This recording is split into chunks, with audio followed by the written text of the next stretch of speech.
coming in, coming out, coming out. Thank you. Today, we're diving into one of my favorite topics. We have them prepping some chicken over here for us for tomorrow. Xiao is kind of working on some cucumbers here. Yep, food with Chef Monet. Most of the chicken that we get in, we'll prep in-house so that we can use as much of it as we can. Anything that's kind of scrapped, then we'll try to make into a chicken stock to use later. Any of our cucumbers, we'll try to cut off as little as possible. Save whatever we can to blend it into a smoothie. We'll use that in the morning. We do smoothies every day. Sounds smart and delicious. Welcome to the cafe here at X, where I start my day most mornings. Let's come back to Chef Monet a bit later, because first I want to zoom out a bit. Literally 40% of the food that we put through our food system in the United States ends up not in our bellies. 40%. It's a shocking amount of calories that just never ended up where they intended to be. And so it's a very lossy system. And it's fascinating because I started out my life as a mechanical engineer. And, when I'm on an injection molding line, I'm like, if I get even 3% waste, I'm like, something's wrong. I got to fix that. This is Emily Ma.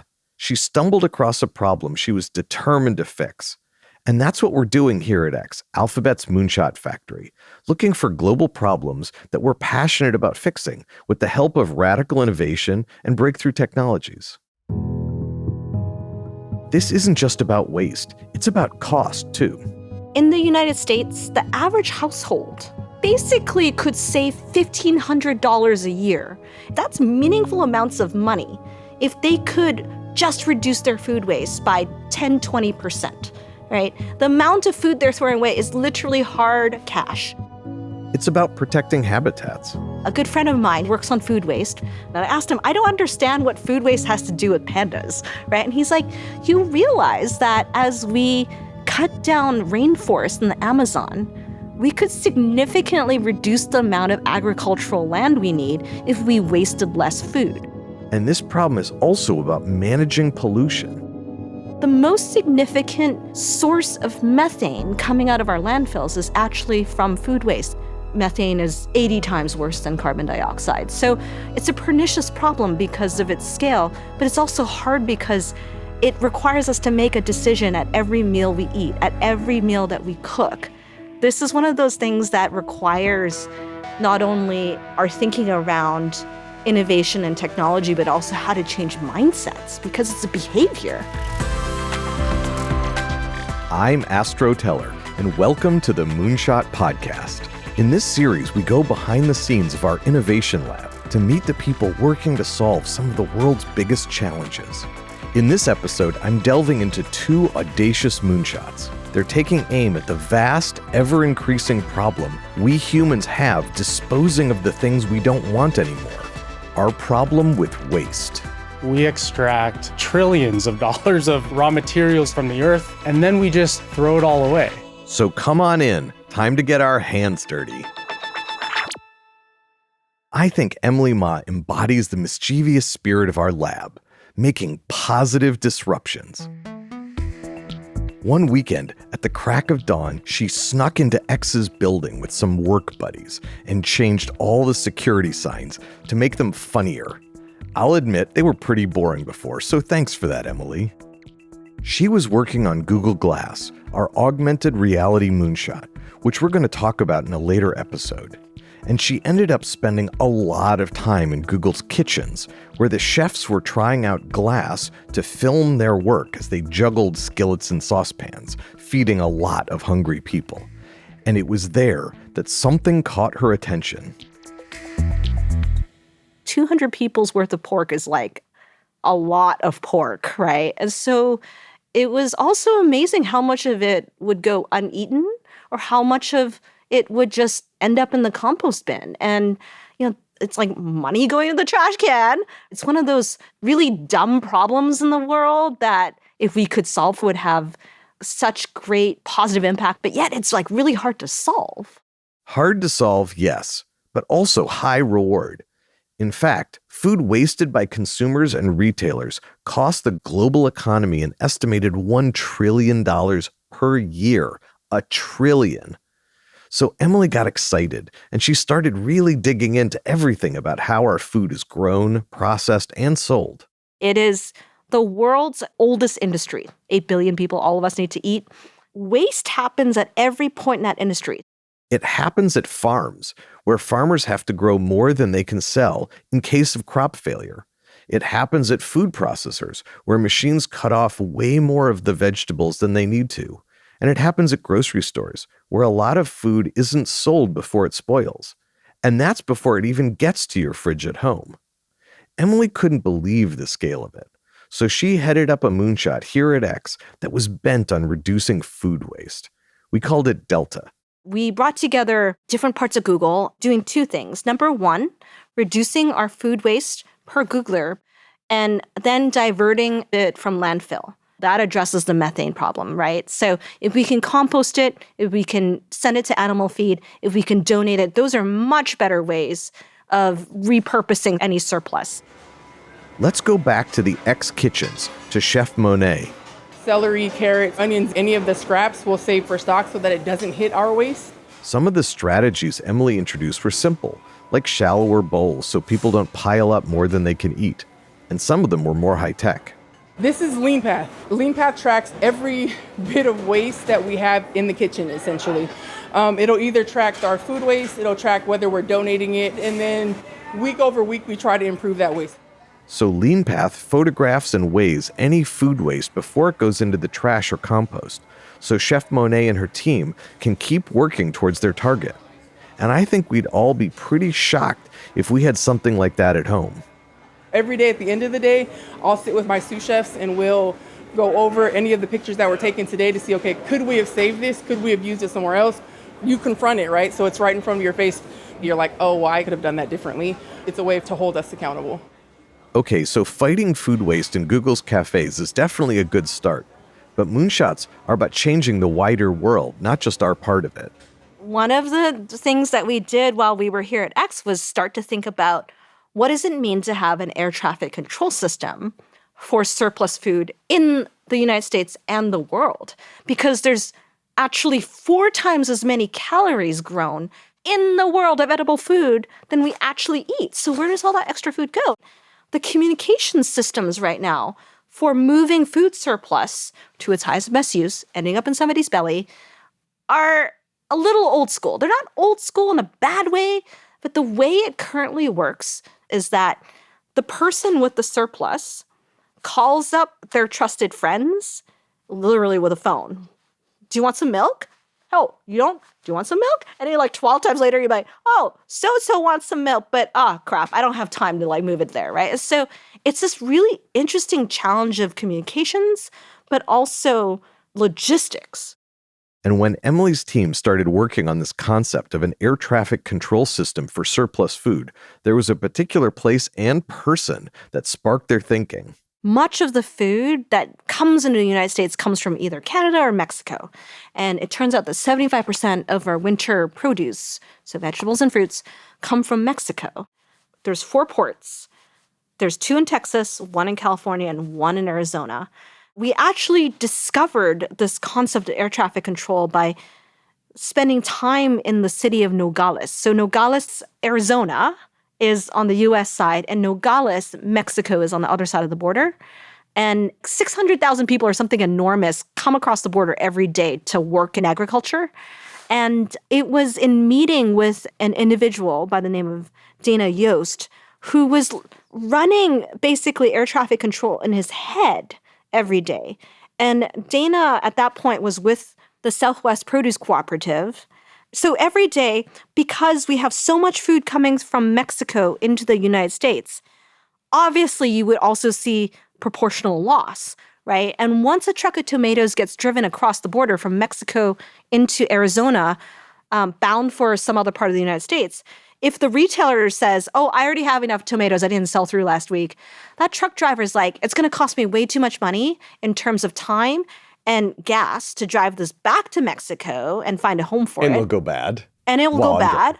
So I'm going to dump it by the side of the road. Literally dump Literally. So you go down to this area in Arizona, you will find it littered with perfectly good fruits and vegetables. And so this person, Dana Yost, yeah.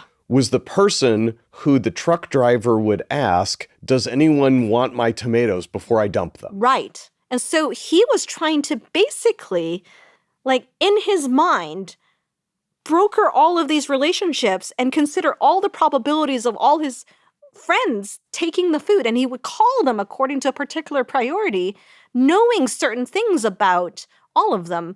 Firstly, in the state of Arizona, there's a number of other food banks that he could reach out to. Then it was all the neighboring states. And then it was all the neighboring states after that. And to give you some sense of how hard this problem is, when it's non-perishable, you have months, right? Like a box of Cheerios, you got some time, right? But if you have a bag of lettuce, oh man, like you maybe have like 10 days to figure it out. If not, and you have to make a decision within 12 hours, really, truly. And so Dana was basically helping us understand how he and other, I would say, surplus locations were trying to figure this out in their brains. We were really inspired by what he was doing with his team in their minds, that we wanted to enable all these other people in the country. So other states that have surplus, Washington State always has too many apples.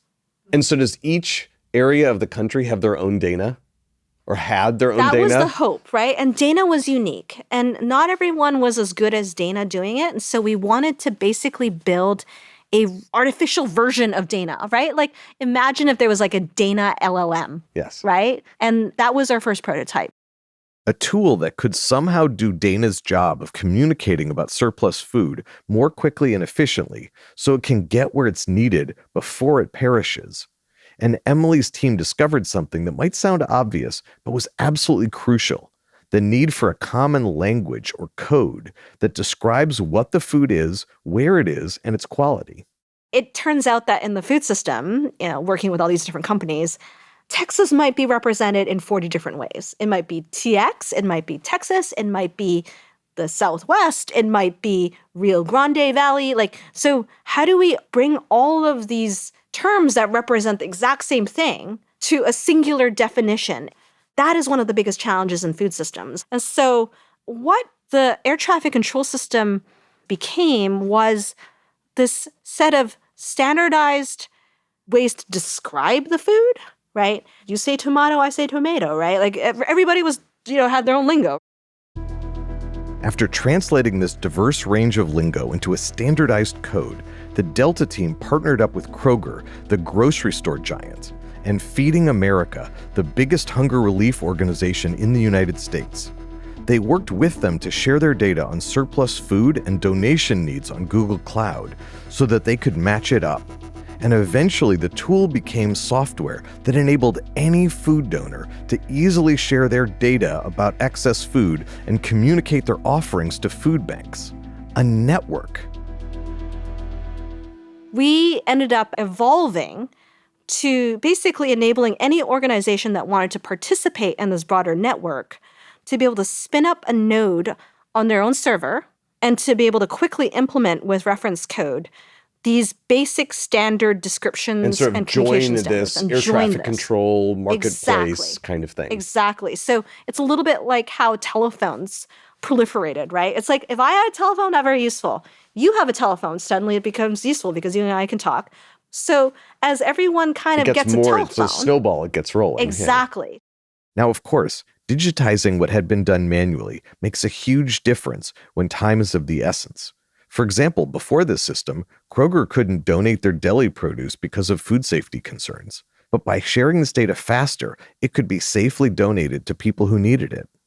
The thing is, although this air traffic control system, which was affectionately nicknamed DanaBot, was very useful, it ultimately became clear that it didn't have the ingredients to become a profitable business. So in 2020, the project moved over from X to Google's philanthropy arm. Moonshots are not always obvious, and how we go about solving these really hard problems is not always obvious. And what was interesting to me about food waste is that because of the complexity of the space and some of the sort of heavy social impact sort of components of it, we didn't know how it would lay out, in the impact versus profit side of things. And so moving over to Google was a fascinating opportunity to work with the social impact parts of Google and explore coalition building. And the collective investment in that space was really powerful in unlocking some of the really important technologies that we had built at X. You see, you have to find the best place for the idea, not be wedded to creating a product if there isn't one. And by working with different parts of the business and industry, the DanaBot evolved into something with a much bigger impact, an online food distribution tool that was open sourced, that anyone could join for free. The air traffic control system here that we prototyped and built became something called Open Product Recovery. So it's an open source set of data and communication standards. It's not blockchain, but it's blockchain-y. So the tech team that built it took a lot of the components of tech from blockchain to really accelerate the chain of trust and communication. Because imagine I had this, truckload of strawberries I can't sell through normal means. I call up 12 of my friends, and then those friends call up 12 of their friends each. And it takes 3 days to do that. And by then the strawberries are gone. Dead. Right? So how do you automate that? Right? And so we have dozens of nodes of this network now that are set up to move food much more quickly, mimicking the trust relationships that already exist in this broader network of individuals and organizations. I've never really anticipated where these things would take me, but it's been an incredible journey. So we now have parts of the Feeding America system on this, including the Arizona Food Banking Network, and there's 7 food banks, and organizations like the FarmLink Project, which has moved over 300 million pounds of food, which is mind-blowing without any tech, are also adopting this, along with other partners who are starting to set up their own nodes. And we're still early stages, but there's enough momentum now in the coalition that it is more than anything I could have ever imagined. And people give back, right? The code is evolving on its own, and I did not know the impact that our little team could have had until years after. My name is Mark Mollenkopf. I work for Feeding America, the largest hunger relief organization in the U.S. I'd like to say that my job is to use technology and data to end hunger. It's hard to think of a better use for technology than that. But Mark hasn't always worked in the not-for-profit sector. I was in the automotive industry and I ran an engineering company for a number of years. I made BMWs fit together better. For the last 16 years almost, I have been privileged to make people's lives fit together better. And using technology to do that, that's my secret sauce. Now, we've mainly been talking about food waste in this episode, but of course, the other paradoxical half of this problem is food insecurity, and it's a massive issue, even in big economies like the United States. 47 million people in the U.S. facing food insecurity. That includes 14 million children. And each year, our partner food banks and partner agencies quite literally serve millions of people every single week across every zip code in the United States and Puerto Rico as well. That includes people like Misty, a mom of 2 living in the Smoky Mountains in Tennessee. I came from a domestic violence marriage with 2 boys. That's how it started out with me and the boys being on our own. Over the years, I was able to keep us afloat, but we struggled. There was a lot of times that we didn't know where our next meal was coming from. And at one point, we found ourselves homeless. At the time I was homeless, I was actually working at a corporate office. It was a lot, to be homeless and still try to carry on a full-time job. So Misty was connected to East Tennessee's Second Harvest Food Bank, a partner of Feeding America. She'd go there every fortnight to get support from their Path of Hope program. They would sit down with me. We went over my goals to get on a budget so I could buy a house. They supplied majority of my food so that I didn't have to spend that extra income. That way I can put the money toward the things I needed to put it towards so that I could buy a house. We ended up putting the offer in on this house and it got accepted. They were there for me, made sure we never went without, that we never had to worry about our food or where we were going to get our next meal from. And there are millions of people across the United States dealing with struggles like Misty's. at the same time as mountains of perfectly good, fresh produce go to waste. So in early 2022, Mark met up with Emily Ma, and they began to talk about how more food banks in the Feeding America network could get involved with this food distribution tool, open product recovery. This is an issue of communication and timing. Time being the biggest enemy. We all know what it's like when that head of lettuce sits in our crisper in our fridge and goes bad. I like to think of that as our crisper of good intentions. But we have unbelievable amounts of food waste that happen in the fields, in the orchards, and throughout manufacturing and value-added processes. Open product recovery, or OPR, as we got involved in that, it was, how can we build this to tell us more quickly where food is, what it is, make it as frictionless for someone that has the food to describe that, and then figure out how to move it to the highest and best use. And OPR helps build those networks of trust so that products can move as effectively and as efficiently as possible, but also doing it in a way that doesn't put extra burden on any one person or any one group to manage. Now, the system is still growing, but Mark says the impact it could have is enormous.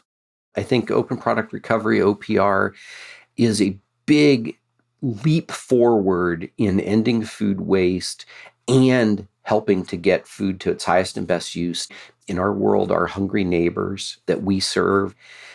It takes out the time that is our greatest enemy, the lack of information, and it makes it possible for us to understand more.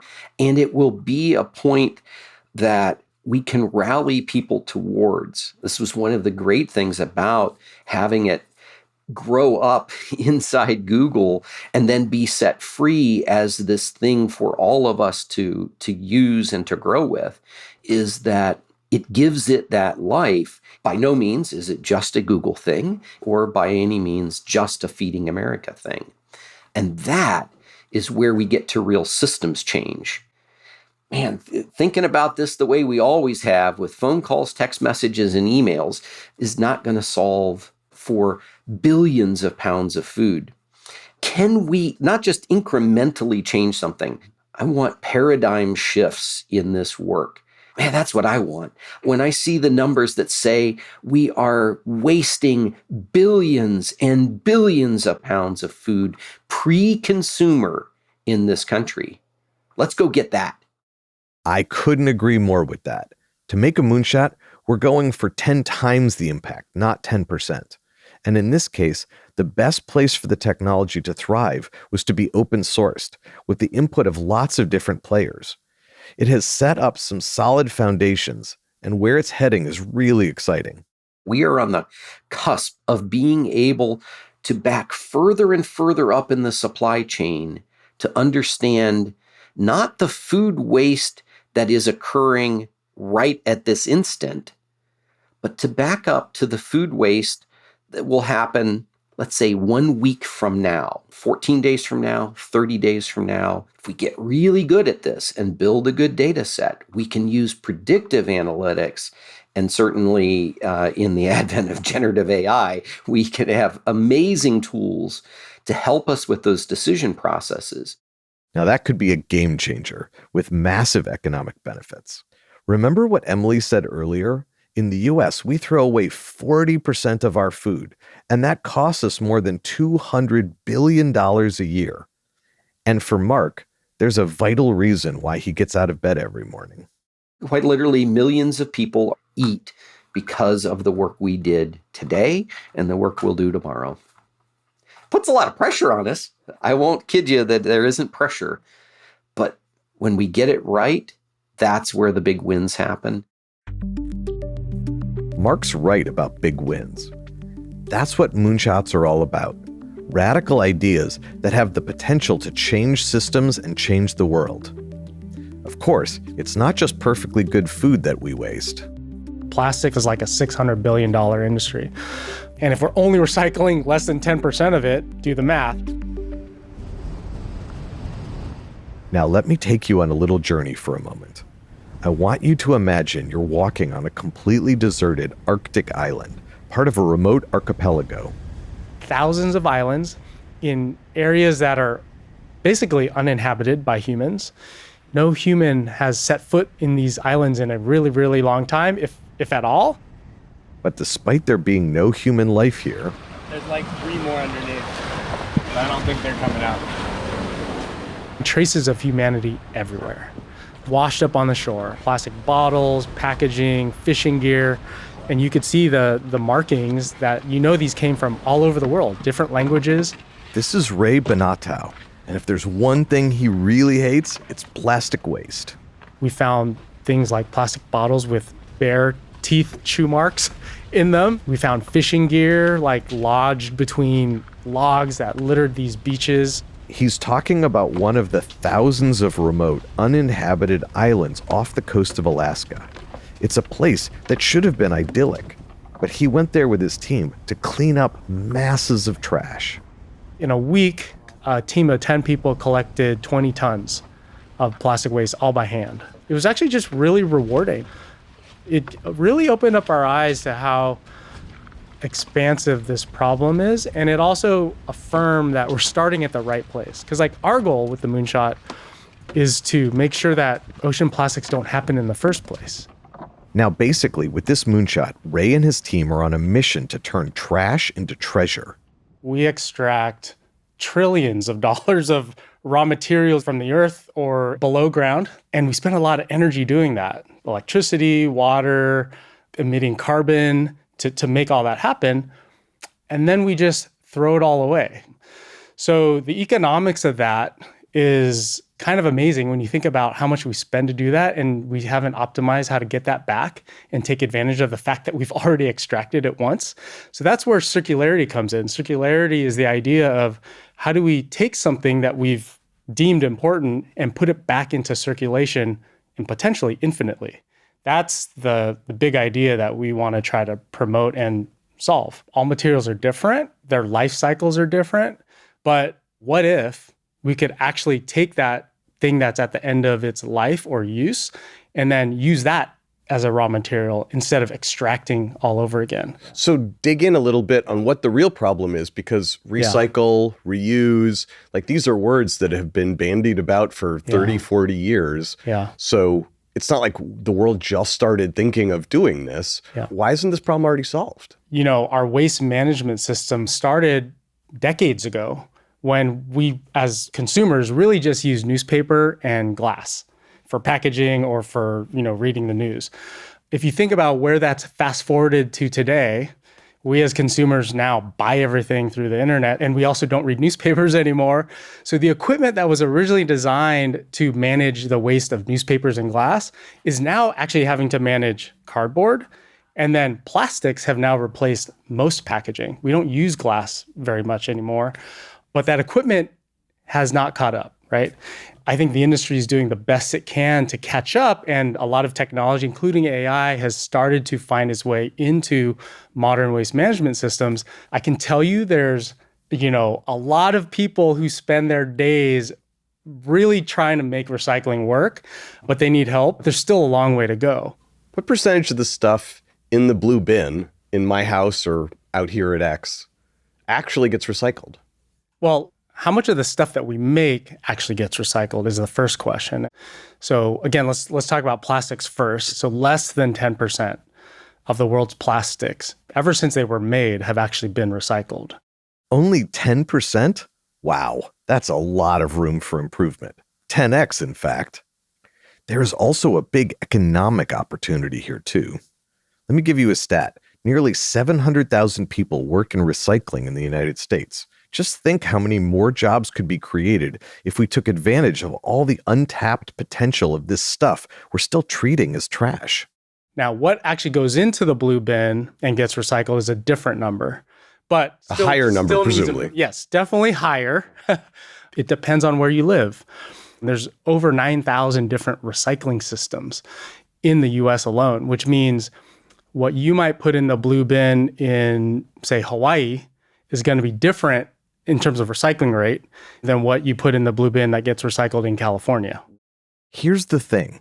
All the recycling facilities across the country and the world use different technologies. Some are more manual, some more automated.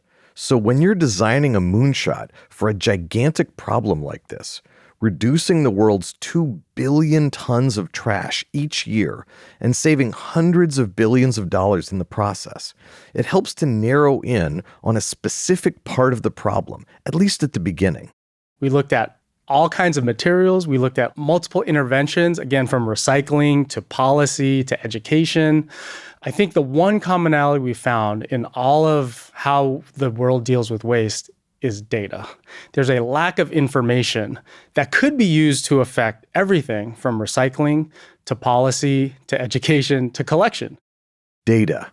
You might have noticed it's a common thread in so many of our moonshots, like Mineral and Tidal, our moonshots for agriculture and ocean health from episode 4. So Rey decided to start there with the data. But again, with such a massive issue, he knew he had to narrow his focus even more to find a manageable place to start from. The way we build Moonshots at X, we need to interact with the real world very early in exploring the possibilities of what this moonshot could be. And the one industry that seemed to have most of the pieces there was the plastic waste industry. And so we thought, let's start there and figure out how can we collect as much data as possible about plastic waste packaging, what's getting recycled, what's not getting recycled, and how can we accelerate the areas that need to catch up in terms of recycling rates. Plastics. Incredibly useful products, but incredibly challenging to manage at the end of their use. Have you ever wondered how plastic containers get sorted after you chuck them into the recycling bin? Well, Rey's colleague, Emma Lingle, is based at a material recovery facility, known as a MRF for short, in Salem, Oregon. This is the tipping floor, so this facility accepts curbside recycling. So they're taking everything that you put in your blue bin and they're sorting it into different materials in order to be sent to recyclers. And they get through somewhere between 90 and 120 tons of material per day. To give you a picture, that's about the weight of a blue whale. Every day, just in this one city, it all gets fed into their sorting system. But they really only have one mechanical separator, and that is separating the paper and the cardboard from the rest of the material. So the rest of the material is completely sorted by hand. And these facilities are fairly typical across the US. So you can imagine there's a fair amount of material that's lost in this hand sortation. And any material that we're not able to recover to send to recyclers, this MRF has to then pay for, right? So this MRF in particular has an entire bale of plastics that they're not pulling off because they're only able to sort for clear polyethylene, colored polyethylene. So that's like your milk jugs and large detergent or shampoo containers. And clear bottle grade PET. Like plastic water bottles. So all other plastics that they collect, which is a large amount, they have to then bale it up, and then they pay to get rid of it. So for years, many Western countries have been exporting their bales of plastic waste that can't easily be recycled to developing countries. But the problem is there's no information on what's in the bale, and the quality is very mixed. A lot of it's contaminated, so it just ends up getting dumped. So in order to improve this situation, Rey knew his team had to dig into the very nitty-gritty details. Not only was there a lack of data, right? But there was a lack of data about these materials at a deeper molecular level. We, in fact, tried to purchase data about things like plastic waste at the molecular level, and you couldn't buy that information. So you mean specifically, all right, this is a milk jug. Yeah. We know who made this milk jug. Can we call them and they'll tell us what the chemical makeup of the plastic in this milk jug is? And the answer is, no, not really. Exactly. No one would tell you that. And so when we started the Moonshot, we thought, let's start there. You know, I'm a biochemist by training. I do have this molecular view of the world. But when I look at how we need to recycle better, knowing what's in these materials really affects the recycling process. So to be clear, there are several different types of plastic recycling.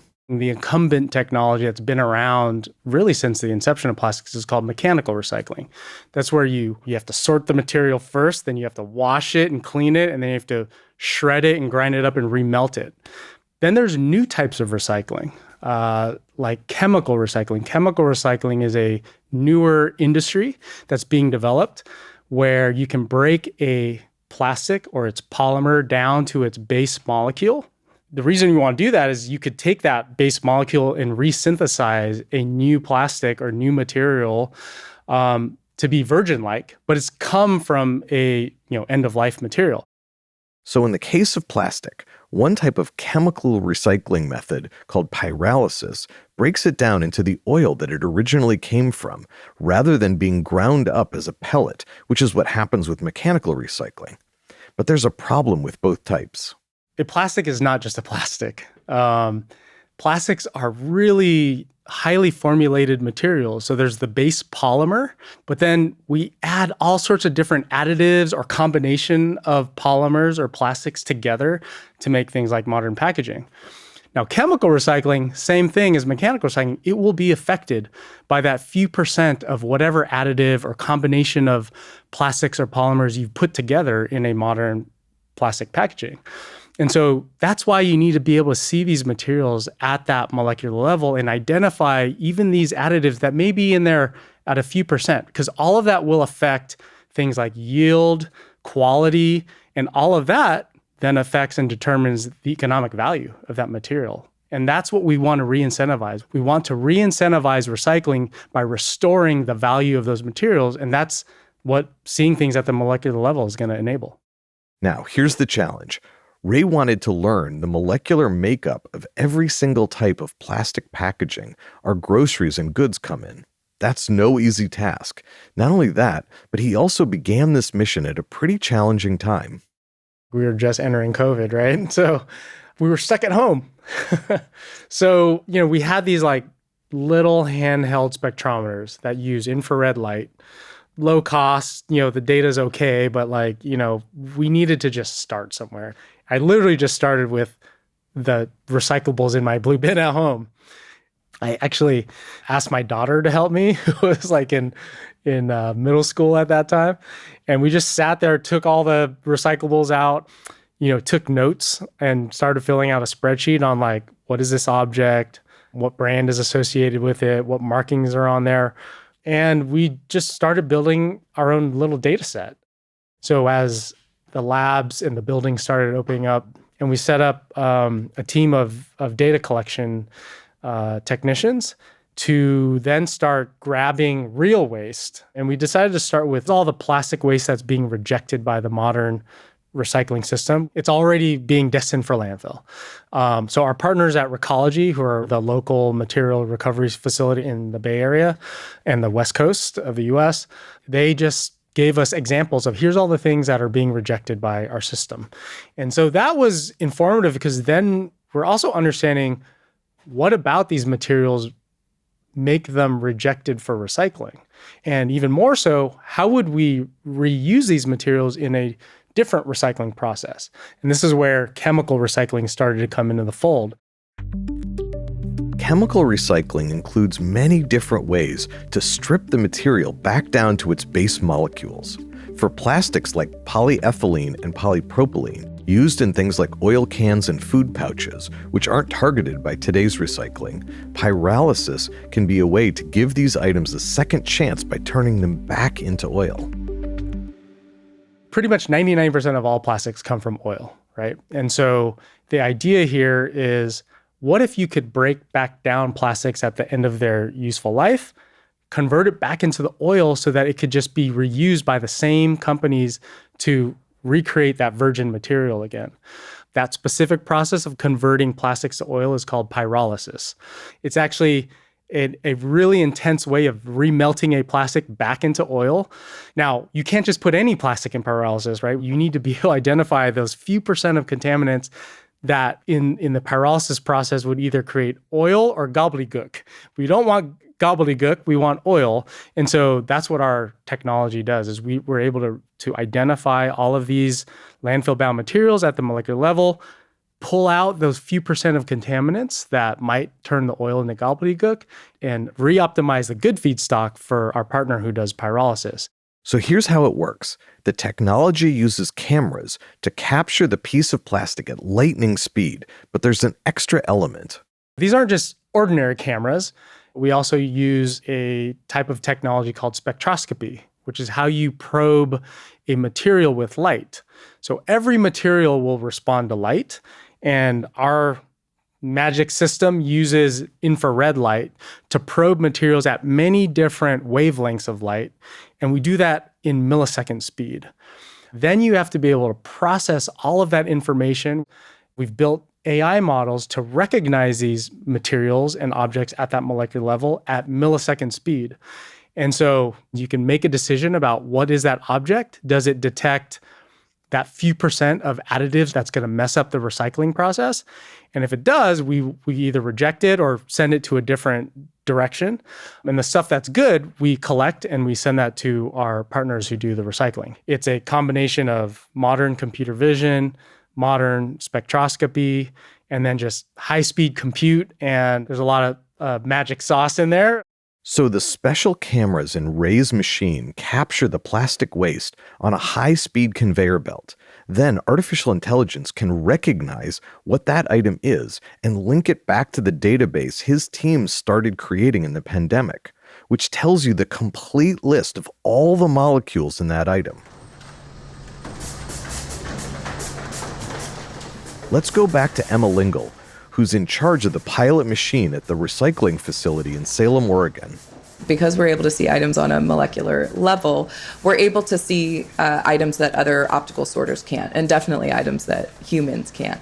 One of the big items is black plastics. So black plastics take up something like 20% of the recycling stream. That's items like those trays that meat comes in at the supermarket. And right now, they typically are not recycled at all because they're very difficult for humans to determine the polymer of, and also for optical sorters to see. So that's 20% of the recycling stream right there.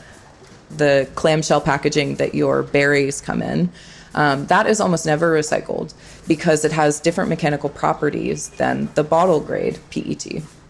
So it cannot be recycled in the same batches.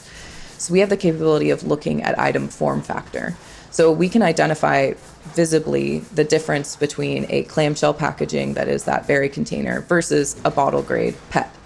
And we can separate those into two different streams, and that opens up an entirely new stream of recycling. Not only that, but Emma and her team can tailor the equipment to the specific needs of a recycling facility and trace materials through the system.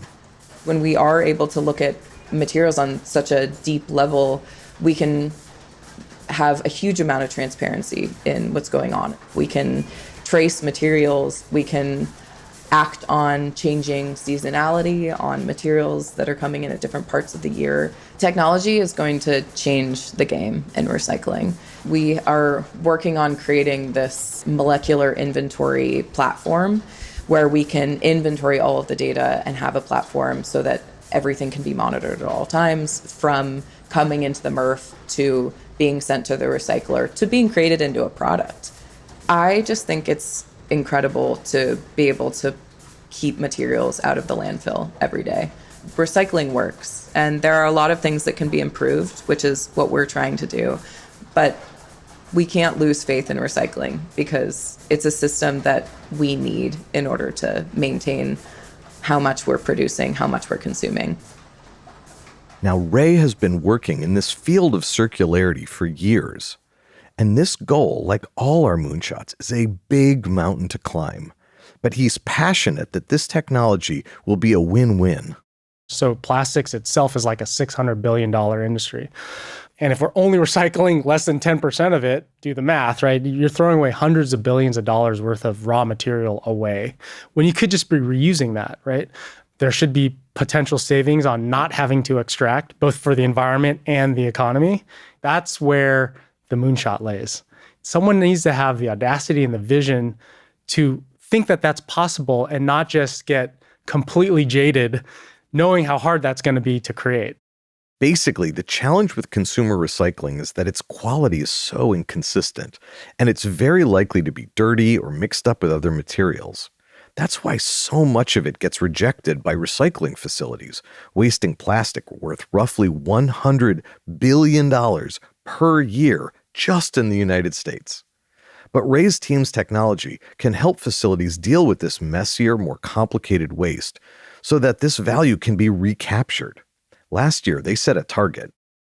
One of our audacious goals was to create a full tanker load of plastic waste feedstock that was originally destined for landfill. And we're just re-optimizing it, diverting it away from landfill and sending it to a new chemical recycling process. We delivered a tanker truck full of pyrolysis oil to remake new plastics that are virgin-like, but 100% derived from landfill-bound materials. That was last year. Yeah. What's this year? Like, what's your best hope for what Yeah. your team accomplishes this year and maybe over the next couple of years? Yeah. Now we want to ratchet it up a notch. We're talking with our partners now about doing another deployment, not just deliver one tanker load of oil, but maybe tens to hundreds of tanker loads of oil through this year. So we're really trying to 10x the volume of the waste that we can process with our technology. And I think if we're successful in doing that, we're going to show the industry that we're doing something that people really haven't demonstrated yet, which is the ability to optimize plastic feedstock at that molecular level for new processes like chemical recycling, and do this at an industrial scale and volume that no one has done. And if we can do that, hopefully everyone realizes that this technology could be used for a lot more than just chemical recycling. There's a temptation, I think, at least for some people, to say, why are you solving a broken system? Why don't you instead go somehow put governments in a headlock and make them make laws that just cause all this to be better? We considered that. We're a technology company. We want to figure out how new technologies can really make an impact. We do think what we're building is going to inform policy and government, but that's not where we started. This idea of seeing materials at a deeper, more granular level, it's going to be important to inform things like extended producer responsibility. So extended producer responsibility is a form of legislation that's now being popularized in the plastic space. It will eventually take foothold in other things like textiles and fashion, electronics, automotive, but where it started mainly in Europe and Asia. Now the US is catching up. There's 5 states that have now approved extended producer responsibility. The law states that basically the producers of this packaging, so this is the brands, are responsible. If the amount of packaging that gets sold into a state is not fully recycled, those brands have to pay a fine. And the fees that these brands pay are going to go towards paying for new infrastructure or new education or new collection schemes for packaging waste. So that's really exciting because that's a huge lever to affect system change that we see in recycling. But that didn't exist when we started the Moonshot. Sometimes moonshots can take an unexpected direction. Rey's team set out to change recycling technology, but now the data and monitoring platform they've created could be used for brands to audit their own packaging processes. And you know what? Plastics is just the beginning. Fashion is actually tangential to plastics. Synthetic fibers, which make up, I would say, more than half of the clothing in the world, come from plastic. Things like polyester and nylon. We're excited about it because in terms of volume and economy, it could be bigger than plastic packaging and waste. And then a second, I would say, is e-waste and critical minerals. We're very aware of the need for computers and batteries to make modern society function. We're trying to electrify everything. We are more reliant upon AI than ever, and that seems to be increasing. All of that is empowered by critical minerals. And so that whole circular economy is really, really nascent. But we're definitely interested in making sure that our technologies and platform are applicable to all materials at some point in the future. A moonshot like this is a long slog. Recycling systems have been in place for decades, and there can be inertia when it comes to a challenge of this scale. So how do Rey and his team stay motivated as they climb this huge mountain of a problem? You have to have the perspective of being on this mission, right? That a mission is going to take a while to get there. Maybe the journey is the destination of getting there, right? And to me, sustainability is one of those types of journeys. Succeed or fail, if we worked on something that was helping the planet out, that was a reward in and of itself. We know that these moonshots are very audacious. They can take a long time, but if the technologies we create start to have an impact, even if the net result were incremental, that's already a significant impact to this space, right? Like if we go back to the plastics number, less than 10% of the world's plastics have ever been recycled.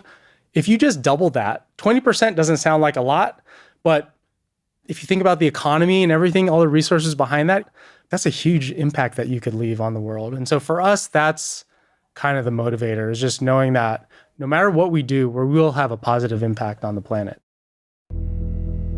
That's it. Moonshots are definitely going to be a lot of effort, but the rewards can be huge. And although all of our projects aim to succeed as profitable businesses, a lot of them don't get there. But that doesn't mean that they've failed. Far from it. When Emily Ma's food waste moonshot, Delta, got moved from X over to Google, it was a kind of death for the project in its first form. But as we heard earlier, it ultimately led to an even bigger impact. Doing the wise thing is never easy, but ultimately it actually makes us better and more perfect at the end of the day. And I had been through a lot of endings, I would say, at X, whether it was Glass, whether it was Loon, whether it was a bunch of other things. And the gist of it is, while each of those moments feels like a letdown or, uncomfortable or, sad or whatever it might be, every one of those instances made me a more perfect version of myself because it's incredibly clarifying when those moments come about. The giant sequoias in the forest, that story? Yes. Yeah. The giant sequoias are the most long-living, largest living things on Earth. And they have these pine cones that will literally only germinate when a raging fire comes through. And I am really fortunate to have gone through, a half dozen raging fires. And every time, it is so clarifying. It's never fun when the fire comes through. Kind of sucks, a little hot. But oh my God, the New germination, life. Right? I've spent many years of my life, and I still work in food waste in various ways.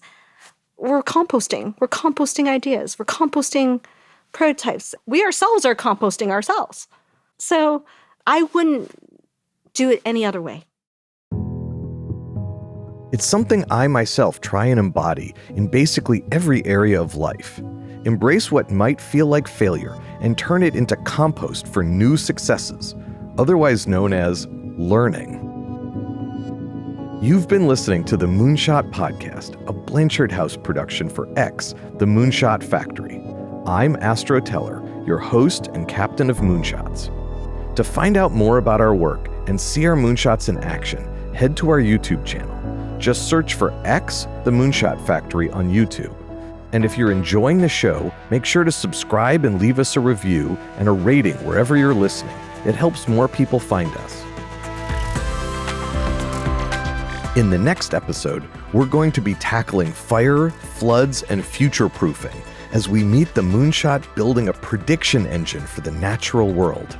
If we're successful, in 5 years, everyone will have had the information they needed to prepare for, respond to, recover from natural disasters. There were a lot of people who said it wasn't going to work. Why would we do this? Why are we creating complexity?